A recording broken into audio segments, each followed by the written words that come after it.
Nabi bersama Abu Hurairah dan beberapa sahabat, Ibnu Mas'ud juga, mendengar suara dentuman. Nabi bertanya, tahukah kalian suara apa itu? Allah wa Rasuluhu a'lam. Lalu Nabi menjawab, hadza hajarun ulkiya bihi min syafiri jahannam. Ini adalah suara batu yang mengenai dasar jahannam. Mendentum gitu ya suaranya. Dan kapan dilemparkan dari atas, jahannam itu kan ke bawah, dilempar dari atas. Kapan? Mundu sab'ina sana. 70 tahun yang lalu. 70 tahun yang lalu dilemparkan dari atas sampai ke dasar jahanam, baru sekarang. Baru ketika Rasul dan para sahabat berkumpul waktu itu mendengar suara itu. Kayak apa itu? Dalamnya jahanam.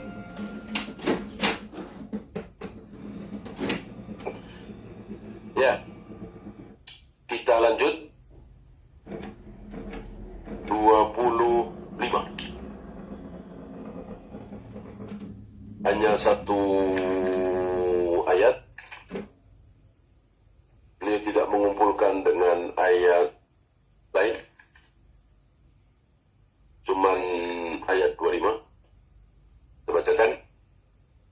وَبَشِّرِ الَّذِينَ آمَنُوا. Berikanlah kabar gembira kepada orang-orang yang beriman. Insya Allah kita semua masuk dan kita mendapat kabar gembira ini.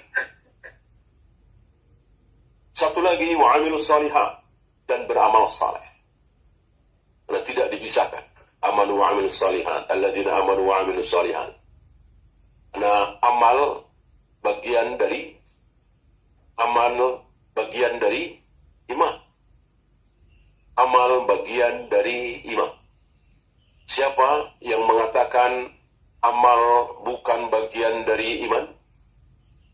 Murji'ah. Murji'ah meyakini amal gak ada hubungannya dengan iman. Mau salat, mau tidak, mau berzina, mau minum khamr, mau baca Al-Quran, iman tetap. Karena iman itu sekedar percaya. Ini kata Murji'ah dan yang sefaham dengan mereka. Adapun Ahlus Sunnah meyakini iman ada hubungannya dengan amal. Amal ada hubungannya dengan iman. Amal syarat iman? Tidak. Amal jawarih syarat dari iman? Tidak. Yang meyakini mengatakan bahwa amal adalah syarat dari iman, artinya kalau tidak beramal, tidak ada iman. Tidak sholat, nggak ada iman, berarti kafir.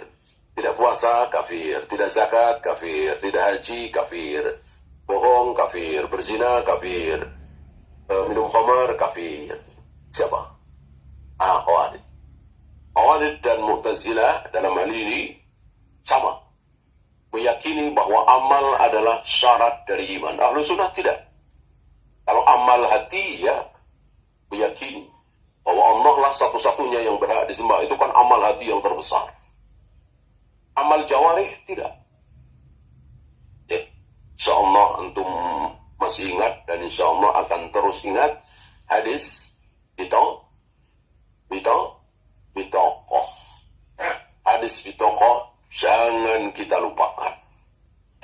Dengan demikian, dengan kita mengingat-ingat hadis bitokoh, kita akan menyolati orang yang mati bunuh diri.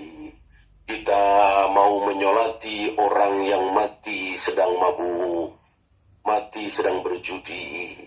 Itu hadis bitokoh. Nah, orang-orang Khawarij dan Mu'tazilah, mereka apa nggak tahu tentang hadis bitokoh atau nggak faham, itu bukan urusan kita ya. Sering kita mengatakan, kan sekelas beliau masa nggak tahu hadis ini? Nggak boleh, kalimat seperti ini nggak boleh. Nggak boleh. Kita sering seperti urusan mereka masing-masing. Ya. Masuk sekelas Abu Hanifah nggak tahu tentang hadis man nakaha bi ghairi waliyin. Ya. Nikah tanpa wali tidak sah. Abu Hanifah salah satu pendapatnya kan nikah tanpa wali sah.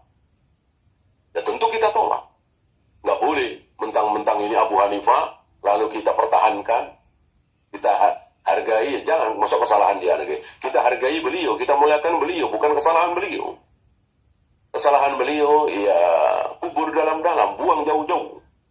Siapapun, hatta Abu Bakar dan Umar. Tentu kita tidak mentolerir pendapat Abu Bakar dan Umar yang mengatakan haji tamattu tidak ada. Karena memang jelas keliru, salah. Siapapun yang salah, jangan dipertahankan kesalahan itu. Tanpa mengurangi rasa hormat kita, kita memuliakan beliau-beliau. Kesalahan tidak boleh dipertahankan.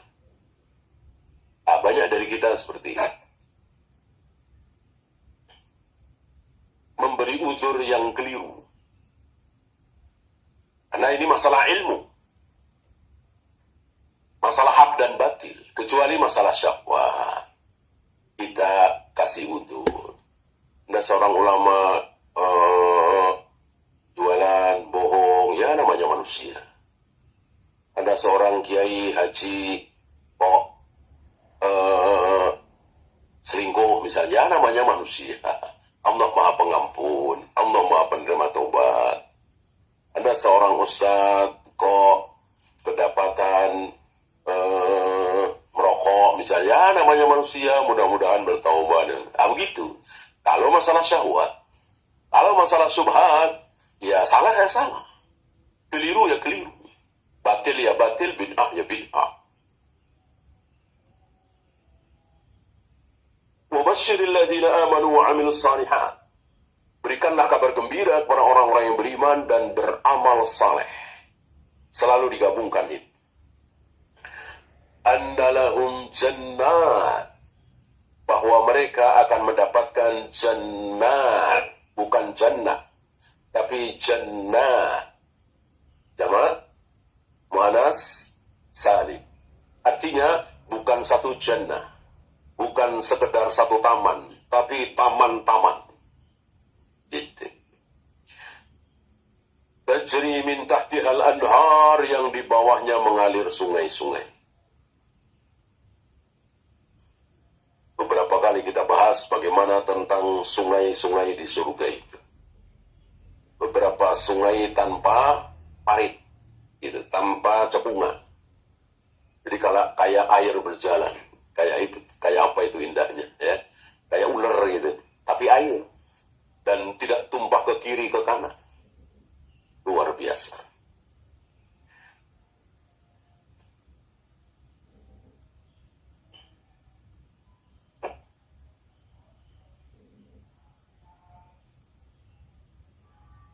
Dan jangan antum bayangkan bahwa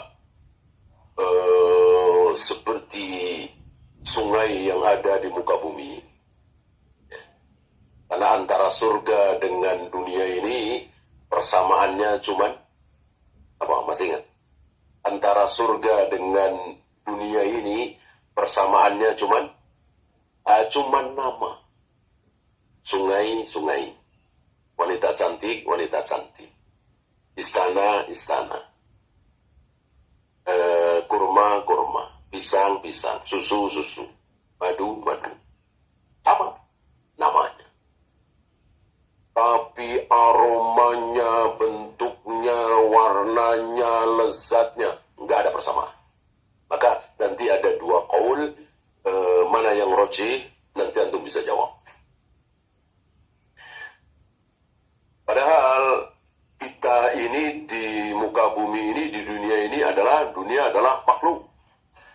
Dan surga adalah makhluk, sama. Surga makhluk, dunia ini juga makhluk. Tapi nggak ada persamaannya sedikit pun. Persamaannya cuma nama. Apalagi kita manusia dengan Allah yang bukan makhluk. Allah Khalik bukan makhluk. Oleh karena itu kalau Al-Quran dan Sunnah mengatakan tangan Allah, wajah Allah, betis Allah, jari Allah, bersemayamnya Allah, Allah turun ke langit dunia, jangan kita bayangkan seperti tangan kita, wajah kita, betis kita, jari kita, turunnya kita. Tentu tidak ada persamaannya sedikit pun, cuman namanya doang sama. Tangan, wajah, telapak kaki, dan seterusnya. Ya. Yang surga aja nggak ada persamaannya, apalagi Allah yang bukan makhluk. Kullama ruziku minha min samaratin, setiap kali mereka diberi rizki berupa buah-buahan. Rizkon sebagai rizki, ya, buah-buahan tamarah. Ya. Mereka mengatakan, Hadzalladzi ruziqna min qabl. Ini yang pernah kami terima sebelum ini. Ya. Ada tafsiran. Ini di dunia juga ada. Gitu. Di dunia juga kami dapatkan seperti ini. Ada susu, ada anggur, ada madu, dan seterusnya. Ya. Nah, pendapat ini seolah merusak faidah tadi, bahwa persamaan antara dunia dengan surga itu cuma nama. Sebab dengan pendapat ini seolah sama, ya minimal warna dan bentuknya, gitu ya. Padahal tadi kita bahas nggak ada persamaan kecuali nama. Ini pendapat pertama. Pendapat kedua, kemarin. Jadi bukan waktu di dunia, tapi kemarin. Misalnya, hari Senin, misalnya ya, disuguhi oleh Wildanul Mukhalladun, pelayan-pelayan surga yang, anak-anak remaja. Kan enak ya, dilayani sama anak-anak remaja, pemandangan yang bagus, ya. Nggak kayak di kita kadang-kadang yang lain ini nenek-nenek, ya kan, aki-aki kan suka ada kan di warung-warung begitu kan nggak enak dilihatnya. Nah, di sana Wildanul Mukhalladun, anak-anak remaja dan terus remaja, nggak tua-tua. Walaupun kita sudah 500 tahun, 1000 tahun, 3000 tahun, itu masih segitu-segitu aja. Sebagaimana kita juga masih segitu-segitu aja.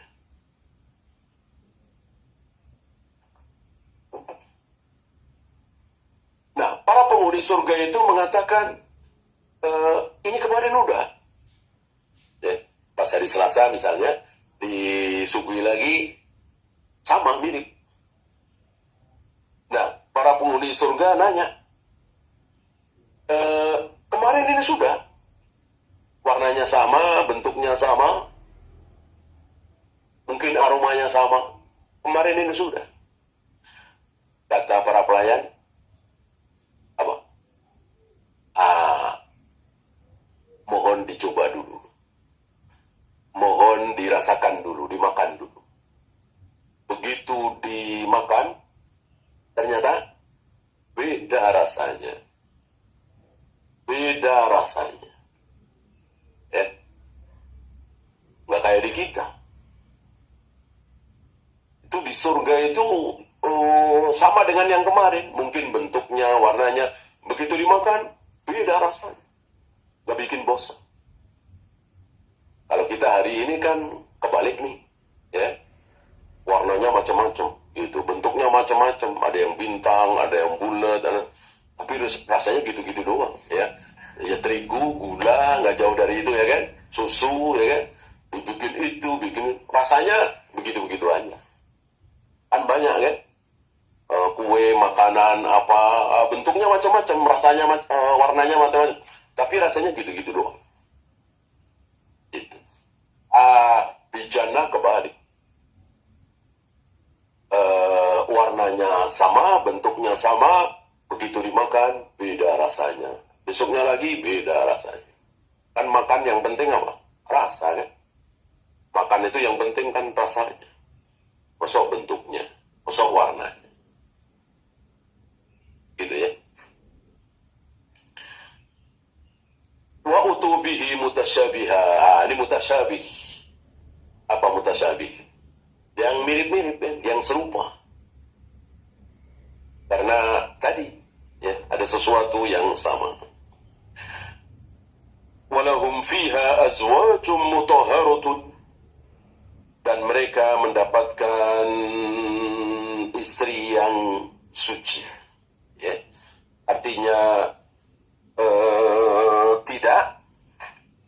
tidak mengeluarkan kotoran, tidak haid, tidak ya sama dengan penghuni surga, tidak mengeluarkan kotoran sedikit pun. Sebuah kenikmatan, kelezatan kehidupan yang tidak ada di muka bumi. Mana ada di muka bumi ini manusia yang saking mulianya, hatta para nabi, para rasul, kemudian tidak mengeluarkan kotoran, air kencing, tentu tidak ada. Di surga tidak mengeluarkan kotoran. Ya. Pernah ada orang yang membantah ini. Nggak masuk akal. Nggak masuk akal. Mana ada orang makan, minum, kemudian tidak keluar lagi. Ada seorang alim menjawab dengan akalnya. Apakah setiap kita makan, setiap kita minum, semuanya pasti keluar lagi? Tentu dijawab tidak, ya kan? Yang keluar sebagai ampas ada. Tapi kan ada yang diserap oleh tubuh. Ya, pasti itu ya. Nggak mungkin kita minum seliter, keluar seliter. Makan nasi sepiring, keluar sepiring, ya kan? Nggak mungkin kan? Ada yang diserap oleh tubuh. Maka logika yang sederhana, seandainya nanti kita makan di surga adalah sesuatu yang semuanya adalah saripati makanan, kan mudah bagi Allah. Mudah sekali bagi Allah. Artinya, ya tidak ada ampasnya, terserap semua. Sangat mudah bagi Allah. Ya. Kalau sulit memahami ini, ya yakini aja bahwa ini ucapan Allah lewat lisan Nabi alaihi salatu wassalam, nggak mungkin salah, nggak mungkin keliru, walaupun akal kita tidak bisa mencerna. Ya. Jadi iman itu punya kekuatan, iman itu bisa memahami.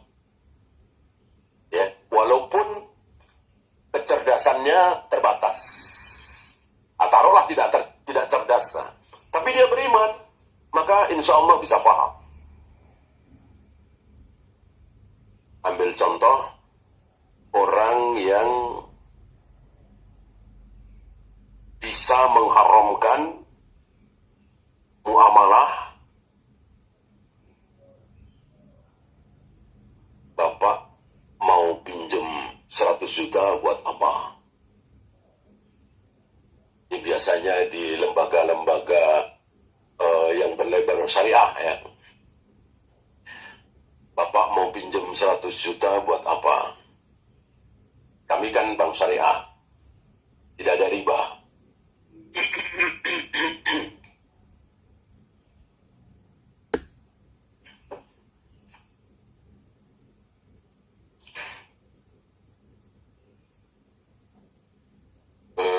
Kalau bank lain pinjam 100 juta kembali 110 misalnya,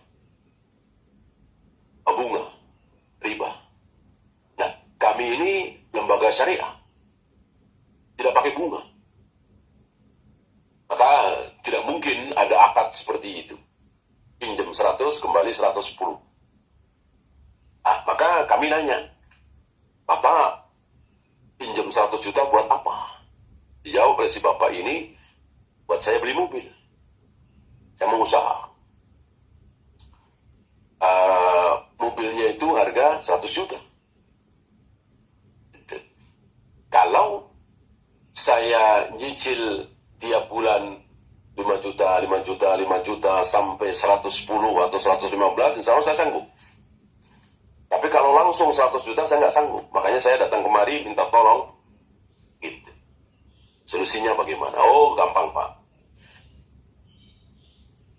Mobil yang Bapak inginkan seperti apa? Oh, seperti ini. Nah, Avanza misalnya tahun sekian. Ya pasaran 100 juta. Nah, gini aja Pak. Nanti kami yang cari mobil itu. Mobil Avanza itu tahun 2010 misalnya. Pasaran 100 juta. Nanti kalau mobil itu sudah ada di kami, Bapak beli ke kami. Ya. Berapa? 110 juta. 110 juta. Ya. Tapi Bapak boleh cicil ke kami 5 juta, 5 juta, 5 juta, 5 juta tiap bulan sampai total 110. Ya. Orang yang menurut antum boleh apa tidak? Orang yang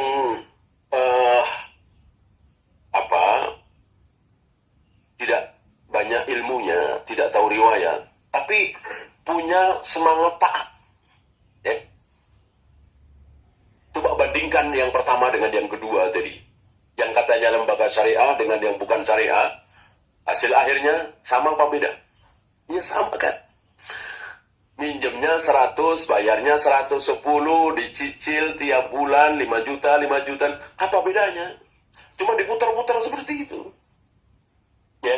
Orang yang semangatnya semangat taat, dia insya Allah akan diberi hidayah oleh Allah. Ya. Sama saja. Itu sama saja dengan pinjam 100 juta, kembali 110, jelas ini riba, buat beli mobil. Ya, cuma diputar-putar. Ya. Nah, bagi yang berilmu, ini tambahan ya, tambahan ilmu selain semangat taat. Kalau semangatnya semangat hilah, semangat Yahudi, ya apa salahnya? Kan ini jual beli, mau sama mau. Ya kan? Nah kalau kayak begitu ya semuanya bisa direkayasa semua. Insya Allah nggak ada riba, tinggal diputar-putar saja. Kalau itu boleh, ya. Bisa semuanya. Ya sekarang ini lembaga-lembaga syariah sedang memutar-mutar itu. Gimana kesannya cuman agar supaya tidak riba. Diputar-putar. Lakukan siapa? Yahudi. Lakukan Yahudi seperti ini. Gimana caranya di hari Sabtu itu dapat ikan banyak, tapi nggak mancing, nggak ngejar-ngejar ikan. Gimana caranya nih? Ketemu Yahudi. Nah, mirip kita. Gimana caranya nih? Supaya nggak terkesan riba. Tapi tetap aja sama. Alhamdulillah, bagi orang yang berilmu, tertolong dengan sabda Nabi SAW. Tapi kan nggak banyak orang tahu ya. La tabi ma laysa inda. Jangan sekali-kali menjual sesuatu yang masih milik orang lain. Yang belum milikmu. Bukan yang belum jadi ya. Kalau belum jadi boleh. Saya tukang kayu, saya jual lemari, padahal belum jadi. Sudah pasang harga 1 juta, bahkan saya sudah dibayar. Saya baru belanja tripleknya, kayunya, pakunya. Nah, ini boleh. Jual beli salam namanya, belum jadi. Ini udah jadi, tapi milik orang. Ketika dia deal 100 juta, kemudian menjadi 110, kan itu mobil masih di dealer, masih di showroom, masih punya orang. Dilarang oleh Nabi, la tabi ma laysa inda. Ya, kan udah tanda tangan itu. Udah tanda tangan. Lembaga syariah nggak berani. Ya. Maka alangkah baiknya lembaga-lembaga syariah itu punya sektor real, punya mobil, punya perumahan, insya Allah halal. Jadi tidak ada pihak ketiga. Jadi betul-betul penjual dan pembeli. Penjualnya siapa? Ya lembaga syariah itu. Gitu ya. hum fiha khalidun, dan mereka kekal selama-lamanya. 1 triliun abad, ya, belum kekal itu. 1000 triliun abad, belum kekal itu. Kekal yang nggak ada akhirnya. Bersama dengan kekekalan, bersama dengan kekekalan Allah. Allah akan ada selama-lamanya, yang di surga akan ada hidup selama-lamanya. Nggak ada matinya.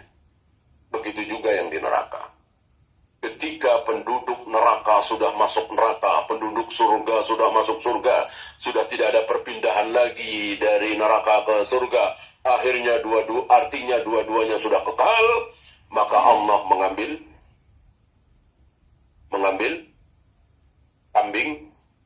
kambing kibas. Allah mengambil kambing kibas. Allah mengatakan, inilah kambing kibas, inilah kematian. Kematian diwujudkan oleh Allah dalam bentuk kambing kibas. Lalu kambing itu oleh Allah disembelih. Mulai detik ini tidak ada lagi kambing kibas, sudah aku sembelih. Mulai detik ini tidak ada kematian. Maka yang di neraka hidup selama-lamanya terus, yang di surga hidup selama-lamanya terus. Ya. Betapa bahagianya penduduk surga, betapa sengsaranya penduduk neraka.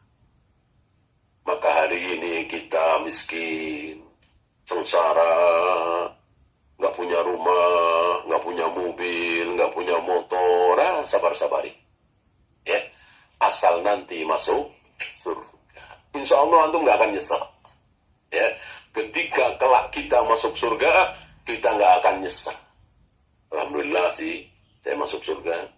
Tapi kenapa dulu saya cuman satpam ya? Nggak bakalan. Kenapa dulu saya cuman OB? Kenapa saya dulu cuman tukang ojek? Nggak ada nyesel kayak gitu. Nggak ada. Ya, sebagaimana hari ini banyak orang yang sukses. Ingat dulu zaman SD, SMP makan susah. Ya kan? Nyesel? Enggak. Enggak, menikmati yang sekarang. Apalagi nanti di surga. Enggak ada yang nyesel. Sebaliknya, yang di neraka. Mau dia direktur utama perusahaan besar. Mau dia menteri, mau presiden, raja. Ketika masuk neraka, pasti menyesal. Pasti sedih, pasti sengsara. Nggak ada bangga-bangganya. Ya. Nggak apa-apa di neraka, udah ngerasain dulu jadi direktur utama di dunia. Nggak ada seperti itu. Nggak ada sama sekali membanggakan direkturnya, menterinya, rajanya waktu di dunia. Nggak ada. Yang ada menyesal sesesal-sesal.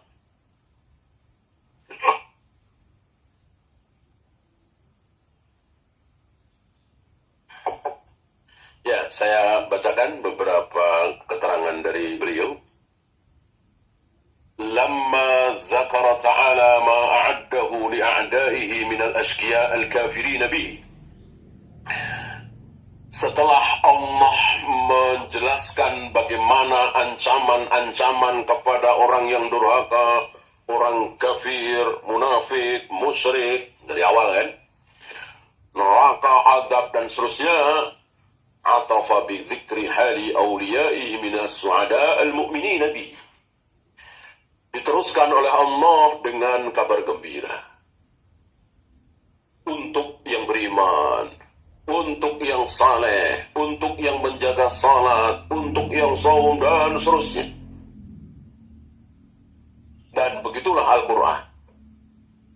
Dibahas tentang bagaimana tercelanya bakhil. Habis itu tentang keutamaan orang yang dermawan. Dibahas bagaimana orang-orang yang ahli maksiat. Habis itu dibahas pula keutamaan orang-orang yang taat. Selalu seperti itu. Oleh karena itu, Al-Quran, salah satu sifat Al-Quran adalah Al-Masani. al-masani. Maksudnya seperti itu. Ya. Wa hadza makna tasmiyatil Quran masani. Kan ada sab'ul masani ya. 7 yang berulang-ulang.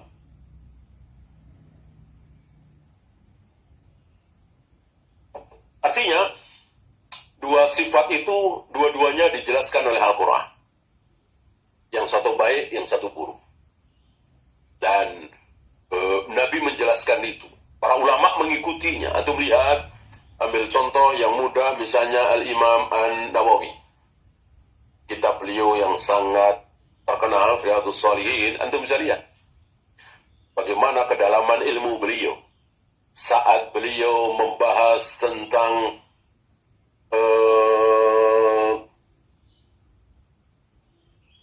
keutamaan berderma, keutamaan orang yang memberi, bersedekah. Habis itu dilanjutkan dengan tercelanya minta-minta. Nah, banyak dari kita membahas itu saja. Sedekah terpuji 1 menjadi 7, 10 jadi 700, banyak sekali dalil-dalilnya, ayatnya, hadisnya, ya kan? Lalu beberapa orang, terutama orang-orang miskin, ya, bawa hadis ini, ayat ini kepada orang-orang kaya. Nyuruh orang kaya sedekah, ya tentu bagus. Tapi ya sedekahnya suruh sama dia. Gitu. Kan jadinya minta-minta. Ya, ayatnya benar, hadisnya benar, kan jadinya minta-minta. Ya. Jadinya minta-minta. Janganlah. Ada rasa malu mesti. Ya. Ini nasihat bagi kita, terutama panitia-panitia kajian. Ya. Biarkan ustaz-ustaz yang menyampaikan keutamaan sedekah. Gitu. Karena minta-minta itu tercela. Gitu. Akan lebih baik misalnya kita panitianya berlima, udah kita tutup berlima. Kecuali memang butuh bantuan ya. Insya Allah kita semua kan pengen pahala ya. Kita ya. Jangan kemudian mengumpulkan. Iblis luar biasa ya. Iblis itu luar biasa lihai. Maka akhirnya menjadi minta-minta. Ya. Dan kejadian. Gitu. Kejadian ya seperti yang belum lama dahsyat sekali. Pengurusnya sampai mobilnya mewah, Alphard, ya kan? Belum tahu lah, beritanya kan cukup viral itu. Jangan sampai seperti itu, ini godaan. Mungkin awalnya mereka tulus ikhlas mengumpulkan dana kaum muslimin untuk kaum muslimin di Palestina, di gempa Jogja, Tsunami Aceh, dan mungkin kaum muslimin terlanjur sikok percaya dengan lembaga ini. Ya, transfer kan mudah sekali. 1 juta, 50 juta, 100, apalagi pejabat, apalagi ini pengusaha, ya kan? Terkumpullah miliaran. Disitulah tergoda. Ya, disitulah tergoda dan terjadilah apa yang terjadi. Kita jaga, jangan sampai seperti itu. Maka para imam luar biasa, jeli. Digabungkan. Keutamaan ini, tercelanya ini. Tercelanya ini, keutamaan ini. Agar kita bisa terus berjalan di tengah. Ummatan wasata. Tidak terlalu ke kanan, tidak terlalu ke kiri.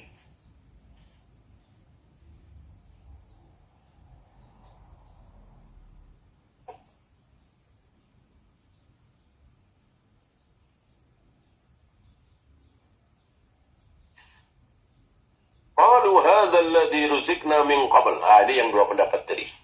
Ya. Innahum utu bis samarati fil jannati falamma nadharu ilaiha qalu hadha alladhi ruzikna min qablu bidarid dunya. Ini pendapat pertama tadi. Oh, ini sudah kami dapatkan waktu di dunia dulu. Berarti warnanya sama dong, bentuknya sama. Sampai bisa mengatakan dulu di dunia kami sudah dapat. Padahal kaidahnya tadi, antara kenikmatan-kenikmatan surga dengan kenikmatan dunia tidak ada persamaan kecuali satu. Apa tadi? Nama. Adapun pendapat kedua, ini yang rajih, ini yang sahih. Hadza alladhi utina bihi min qabl. Ini kemarin sudah kami terima, yang seperti ini. 3 hari yang lalu, seminggu yang lalu misalnya. Wataqulul malaika, malaikat mengatakan kul, makan saja. Wal launu wahidun wa ta'mu mukhtalif. Memang warnanya sama, satu, tapi rasanya berbeda. Inilah kenikmatan surga. Ya. Kemudian beliau mengatakan usbul jannati az-za'faran. Bagaimana tentang rumput-rumput di surga, kemudian pasir-pasir, kerikil-kerikil di surga, dan seterusnya. Itu ada misik, ada zabarjad, ada za'faran. Kalau istilah kita mungkin ada emas, intan, berlian. Itu berserakan di pinggir jalan, dan kayak apa indahnya. Ya. Dan tidak perlu ngambilin, bawa pulang, nggak perlu, di rumah sudah banyak. Artinya nggak perlu seperti itu, betul-betul disaksikan sebagai keindahan. Ya.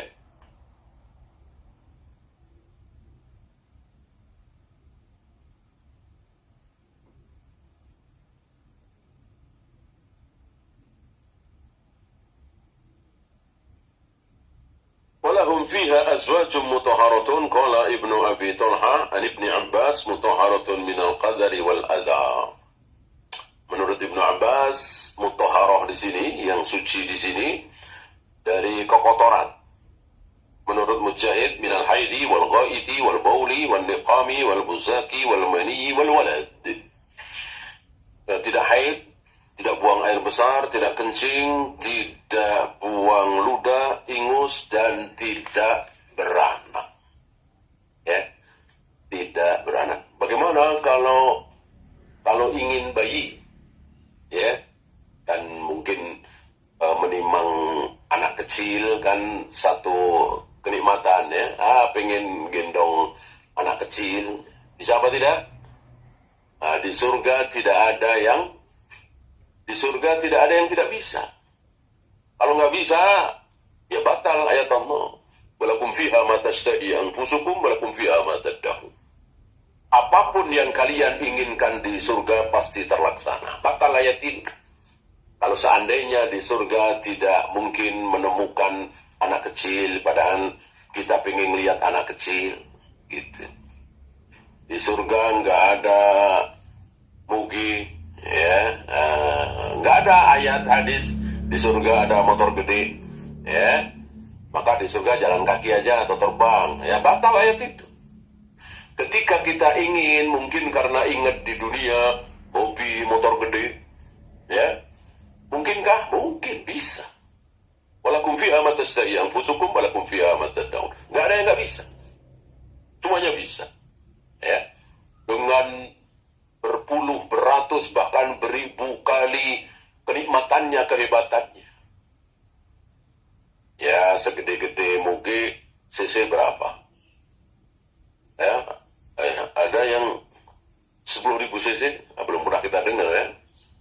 Di surga mau yang 100.000 cc, ya, kalau mau, ya, pengen kecepatan 3 kali pesawat, ya, bisa, pokoknya nggak ada yang nggak bisa, ya. Nabrak gunung, habis nabrak ketawa-ketawa kita geli, ya. Ya, namanya walakum fiha ma tashtahi anfusukum walakum fiha ma tad'un. Jadi hukum alam bahwa begini-begitu nggak ada di surga, udah nggak ada.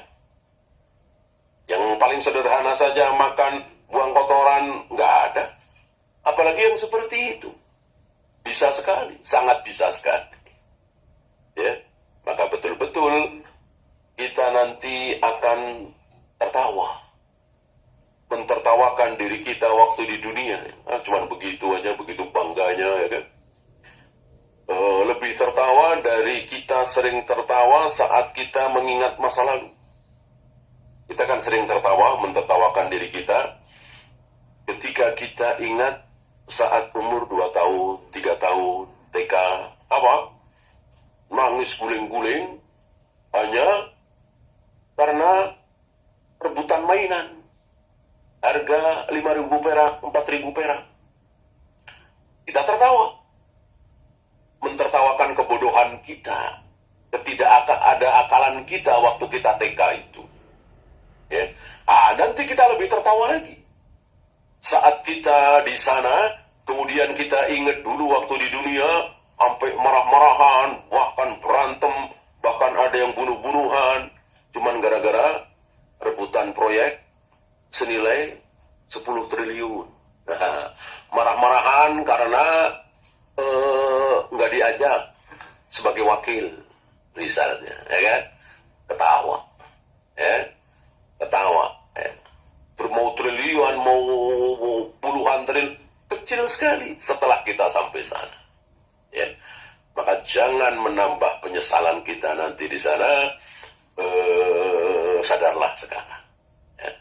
Jangan pernah bermusuhan, apalagi bunuh-bunuhan, hanya untuk urusan dunia. Ya. Terakhir, wa kadzalika khuliqat Hawa alaiha salam. Begitu pula dulu waktu Hawa, istri Nabi Adam, pertama kali diciptakan waktu di surga. Keadaannya seperti itu. Ini menurut Abdurrahman bin Zaid bin Aslam. Ya. Hawa dulu diriwayatkan waktu di surga, sebelum diusir dari surga, seperti itu. Tidak haid, tidak mengeluarkan kotoran, hatta asfal, sampai dia bermaksiat mendekati pohon larangan itu. Falamma asad qala Allah Ta'ala, maka tatkala dia bermaksiat, Allah berfirman, inni khalaqtuki mutahharatan, sungguh aku ciptakan engkau dalam keadaan suci. Wa sa'udmiki kama admaiti hadhihi syajarah, maka akan aku bikin engkau berdarah, mengeluarkan darah, sebagaimana engkau bikin pohon ini luka, ya. Kan dilarang mendekati dan memetik pohon itu, ya. Wallahu. Ya, itu saja. Ada pertanyaan, silakan.